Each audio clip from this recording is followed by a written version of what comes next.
The bear had been spotted very close to the tent, within at one stage only 10 feet away from the tent. It was obviously smelling David Mann's feet. The polar bear, you know, it's that iconic symbol of the North. And, you know, we all see pictures, we've seen it on the TV. When you see it in its natural environment, it's the most awe-inspiring sight.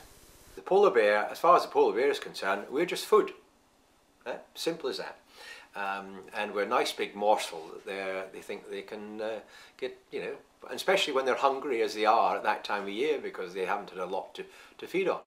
I was on the boat at 2 AM, I think it was, and just tapping away on a blog, and I saw this enormous white ball of fluff coming from the shoreline, heading towards the tent. The bear is, you know, one of the world's great predators. And what you've got to do, though, is you've got to know how to scare it away. You've got to know how to recognise the particular sort of behavioural manner that they're in at the time.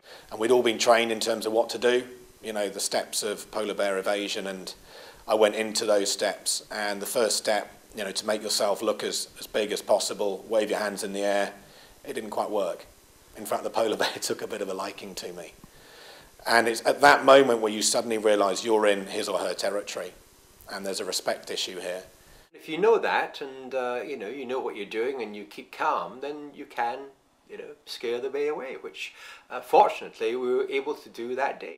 Rob Sleep was asleep at the time, appropriately so, and I woke him up, and he kicked into action. You know, he got the gun out and put a couple of bear flares up, and thankfully, you know, she went on her merry way.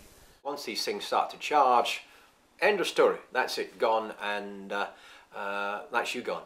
But it was an enormous wake-up call.